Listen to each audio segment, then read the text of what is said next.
how the oldest black bookstore keeps things fresh in the city of Jackson. The Mississippi airports build a plan to combat human trafficking across the state. And find out how a major bill might change the justice in the capital city. Stay tuned to learn more. You're watching WHUC News 7 with Tawana Johnson. Jeremy Smith, your weather authority with Devin Varnado.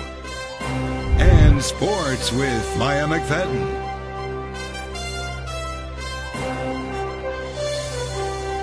Good afternoon, and thank you for joining us on another WHUC News 7 newscast. I am Tawana Johnson. And I'm Jeremy Smith. Topping our news at this hour, a bill has passed the State House that, if added, will bring major changes to the justice system in the city of Jackson. Under House Bill 1020, the Mississippi Supreme Court would appoint judges to hear civil and criminal cases in the Capital Complex Improvement District.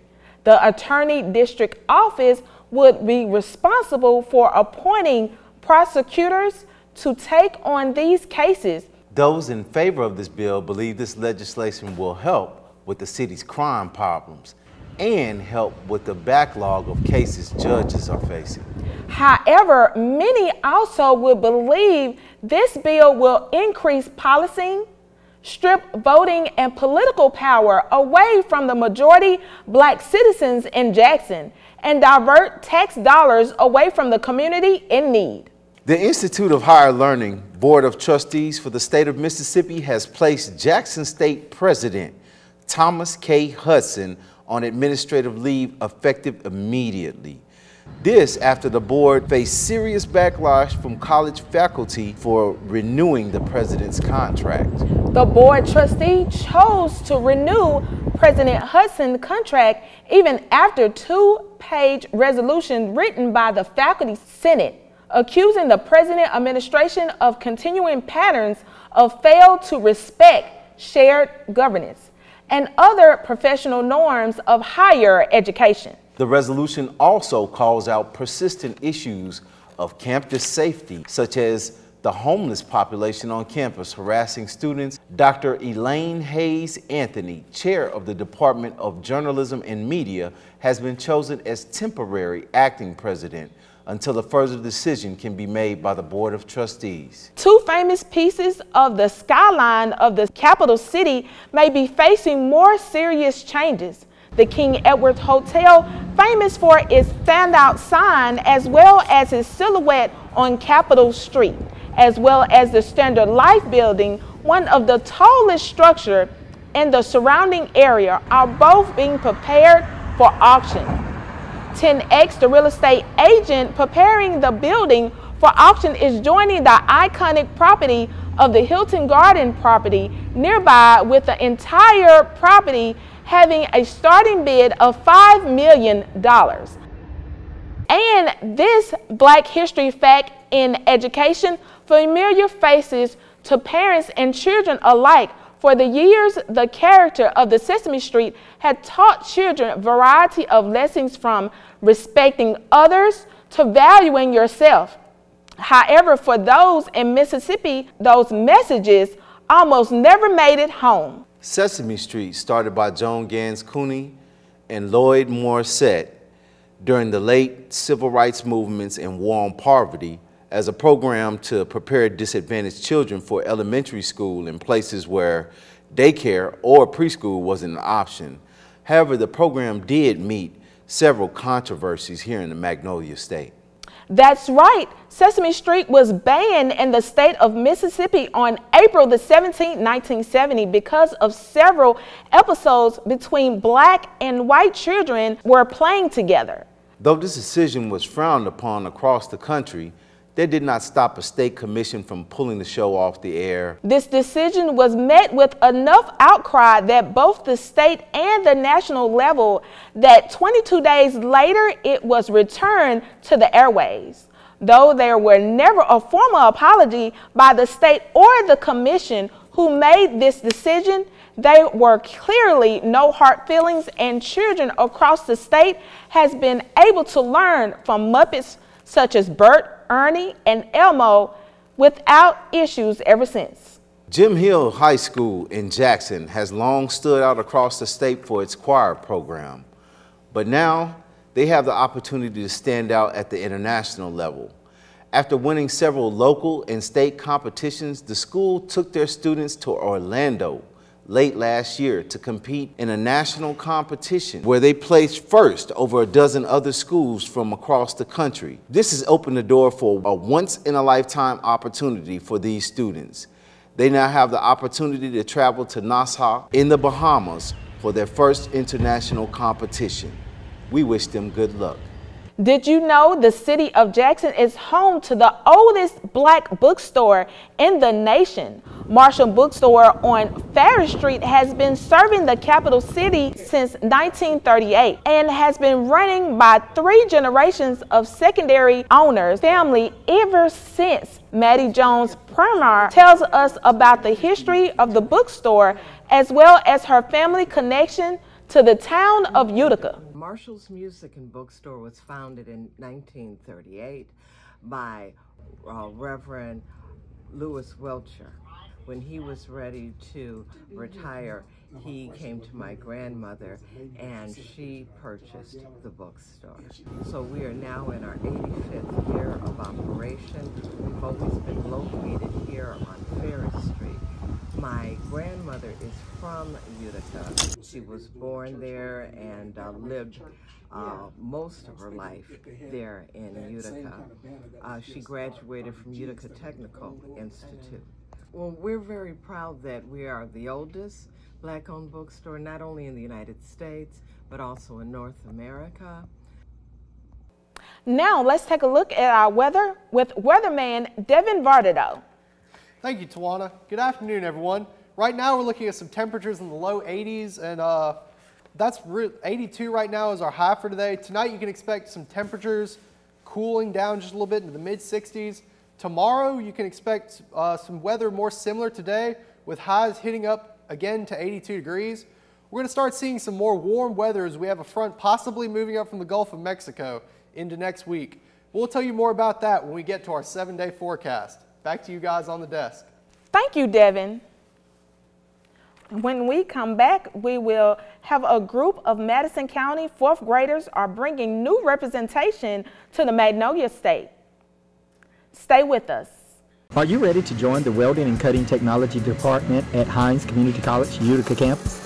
The Hines Utica Welding Program trains students to be proficient in a number of welding techniques.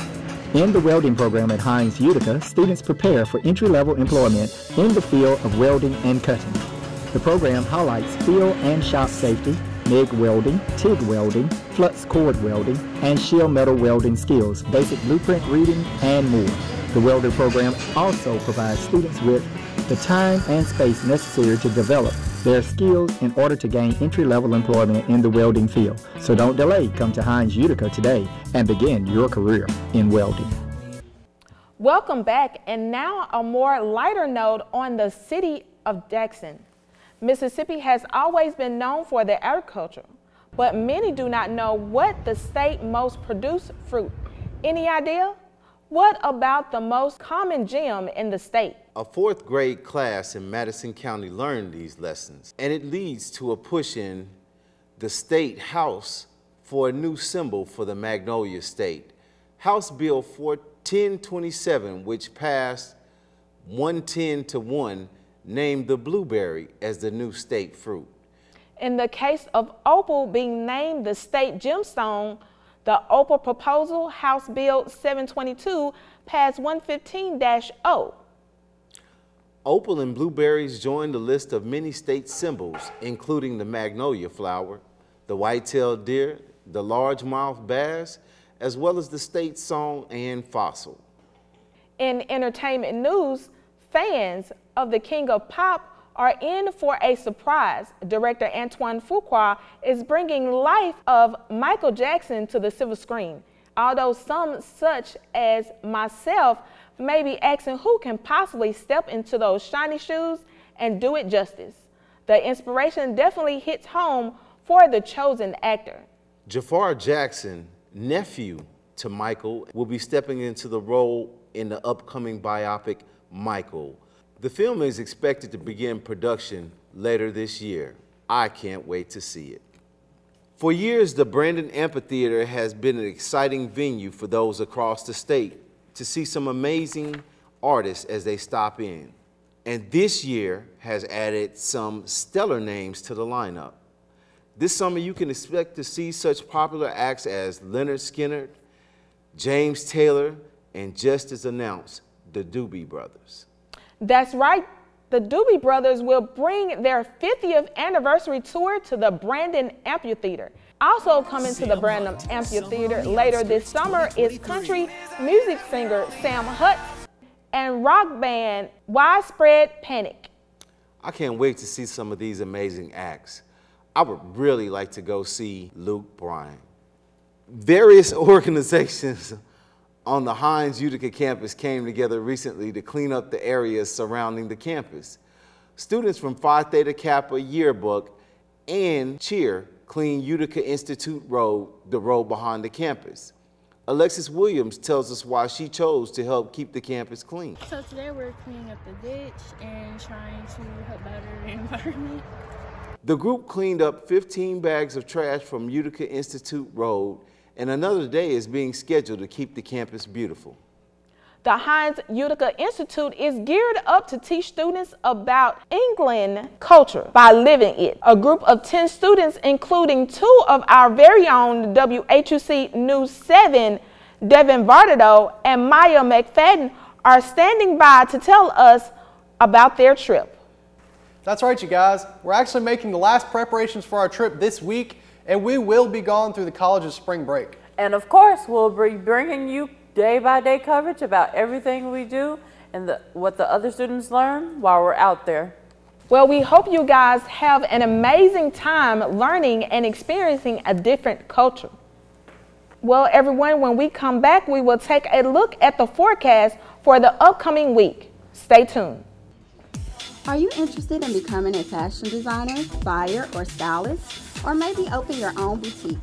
Hines Community College Utica campus has the perfect program for you. Join the Clothing and Fashion Design program today. In this program, we train students how to become excellent fashion designers by teaching you the skill set that is necessary to become a wonderful fashion designer. In our classroom, we are equipped with industrial sewing machines and all tools needed to obtain the skills necessary for your career. Join fashion today at the U. Welcome back, everyone. Now we take it over to Devin Varnado, our weatherman, to tell us about our weather for next week. Thank you, guys. Well, everyone, we are definitely experiencing a spring season that we can only expect from the state of Mississippi. Going past today, tomorrow you can expect some clouds to stick around as we have a front possibly moving in from the north. This front will stick around and move slowly more south to the late week, where it's expected to return back north before another front moves in early week. All this movement could possibly bring some scattered showers to our area with this mild weather we've been seeing for the last few days. So be ready for some change in temperatures as the day progresses, with days starting a little cooler and warming up to some pretty out of season heat. Now let's take a look at our forecast to show you guys a little bit more of what we can expect. As you can see, we have our high temperatures remaining at a relatively level range. Tomorrow we have a high of 83 with the possibility of some scattered showers in the later day. Thursday we'll see a cloudy day with a high of 81 and a low of 63 in the afternoon. Friday we expect to see a cooler day with clouds, some scattered showers in the midday, and a high of 74 and a low of 63. So we're definitely seeing those cooler temperatures that we talked about. Saturday looks like it should be a nice sunny day with clouds keeping our temperatures down to a high of 75 and a low of 49. Now Sunday, we are looking at some storms possibly moving into the area with a 60% chance of showers and a high of 77 and a low of 55. And that's your forecast going into the student spring break. Back to you on the desk. Thank you, Devin. When we come back, we'll take a look at what's going on in the world of sports. Stay tuned, everyone. Looking to start a career in cosmetology? Join us at the U. That's Hines Community College, the Utica campus. We're located on the second floor of H.H. Davis Hall, where we have a state-of-the-art training facility. We train students on the professional standards of hair care, skin care, nail care, and salon business. Start your beauty industry career here at Hinds Community College, the Utica campus. In sports news, the Bulldogs ended their basketball season with mixed results. The Lady Bulldogs suffered heavy losses throughout the season with an average score of 3-20, but the men fared better with an average win-loss ratio of 11-14. Speaking of the Bulldogs, there is talk of a pep band being put into place for the next basketball season. We'll keep you updated as we learn about this developing story. Looking at our other college sports news, Alcorn wins the SWAC championship after beating Arkansas Pines Bluff. The Alcorn men's basketball team secured back-to-back SWAC titles for the first time in 2 decades. In addition to this, Jackson State University got an honorable mention. The men and women's teams received tournament placements for the 2023 Cricket Southwest Athletic Conference basketball tournament. Turning to national sports news, a Mississippian wins the longest Daytona 500 in history. Ricky Steinhaus Jr., a Mississippi native, won the Daytona 500 in double overtime and under caution in the longest running of the Great American Race. Steinhaus's win in a Chevrolet for the JTG Daughterly Racing was the third of his career, and the JTG is the first single-car team to win since the Wood brothers did it with Trevor Bayne in 2011. Steinhaus is off to a promising career.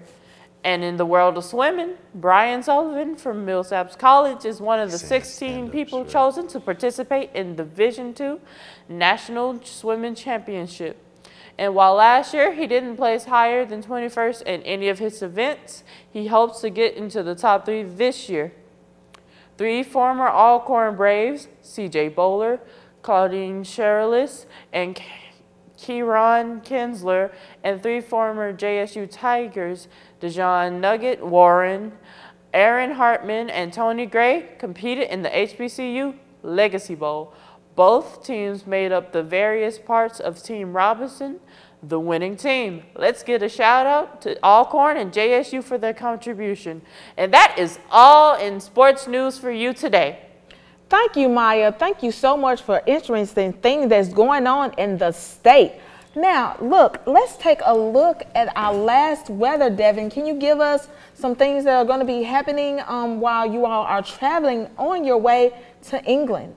Well, you guys, this week you really may want to keep that, maybe a light jacket with you as we get some of this colder weather in the mornings. I really think that it's trying to prepare us for that cold English weather that we're going to be seeing. But we should see some really nice days.